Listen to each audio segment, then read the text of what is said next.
ನಮಸ್ಕಾರ ವೀಕ್ಷಕರೇ, 18 ಟಿವಿಗೆ ಸ್ವಾಗತ. ನಾನು ಪವನ್ ದೇಶಪಾಂಡೆ.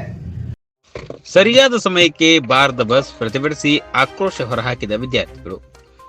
ಬೆಳಗಾವಿ ಜಿಲ್ಲೆ ರಾಮದುರ್ಗ ತಾಲೂಕಿನ ಸುರೇವಾನದಲ್ಲಿ ಸಾಕಷ್ಟು ಬಾರಿ ಮನವಿ ನೀಡಿದರೂ ಕೂಡ ಕ್ರಮ ಕೈಗೊಳ್ಳದ ಅಧಿಕಾರಿಗಳು. ಸಮಸ್ಯೆ ಮುಂದುವರೆದರೆ ಧರಣಿ ಕುಳಿತುಕೊಳ್ಳುವುದಾಗಿ ವಿದ್ಯಾರ್ಥಿಗಳ ಎಚ್ಚರಿಕೆ. ಪ್ರತಿದಿನ ಸರಿಯಾದ ಸಮಯಕ್ಕೆ ಬಾರದ ಬಸ್ ಇರುವುದರಿಂದ ಶಾಲಾ ಕಾಲೇಜುಗಳಿಗೆ ಸರಿಯಾದ ಸಮಯಕ್ಕೆ ಹೋಗಲು ಆಗುತ್ತಿಲ್ಲ. ಇದರಿಂದ ವಿದ್ಯಾಭ್ಯಾಸಕ್ಕೆ ಬಹಳ ತೊಂದರೆ ಆಗ್ತಿದೆ ಎಂದು ವಿದ್ಯಾರ್ಥಿಗಳು ದಿಢೀರ್ ಪ್ರತಿಭಟನೆ ನಡೆಸಿ ತಮ್ಮ ಆಕ್ರೋಶವನ್ನು ಹೊರಹಾಕಿದ ಘಟನೆ ಸುರೇವಾನ್ ಬಸ್ ನಿಲ್ದಾಣದಲ್ಲಿ ನಡೆದಿದೆ. ಸಾಕಷ್ಟು ಹಳ್ಳಿಗಳಿಗೆ ಸರಿಯಾದ ಸಮಯಕ್ಕೆ ಬಸ್ಗಳು ಬರುತ್ತಿಲ್ಲ. ಇದರಿಂದ ತಡವಾಗಿ ಹೋಗುತ್ತಿದ್ದೇವೆ, ಕ್ಲಾಸ್ಗಳು, ಎಕ್ಸಾಮ್ಗಳು ತಪ್ಪುತ್ತಿವೆ.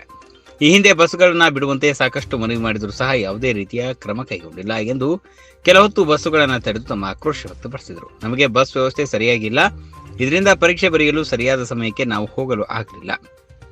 ಆದ್ದರಿಂದ ಸಾರಿಗೆ ವ್ಯವಸ್ಥೆಯನ್ನು ಸರಿಯಾಗಿ ವ್ಯವಸ್ಥೆ ಮಾಡಿಕೊಡಲು ವಿನಂತಿಸುತ್ತೇವೆ. ಇದೇ ರೀತಿ ಮುಂದುವರೆದರೆ ಕಾನೂನು ಪ್ರಕಾರ ಪ್ರತಿಭಟನೆ ಮಾಡುತ್ತೇವೆ ಎಂದು ವಿದ್ಯಾರ್ಥಿಗಳು ಎಚ್ಚರಿಕೆ ನೀಡಿದರು. ಈ ಸಂದರ್ಭದಲ್ಲಿ ಸ್ಥಳಕ್ಕೆ ಭೇಟಿ ನೀಡಿದ ಪೊಲೀಸರು ವಿದ್ಯಾರ್ಥಿಗಳ ಮಧ್ಯೆ ಕೆಲ ಹೊತ್ತು ಮಾತಿನ ಚಕಮಕಿ ನಡೆಯಿತು. ಈ ಹಿಂದೆ ಮನವಿ ನೀಡಿದರೂ ಸಹ ಅಧಿಕಾರಿಗಳು ನಿರ್ಲಕ್ಷ್ಯ ವಹಿಸಿದ್ದಾರೆ.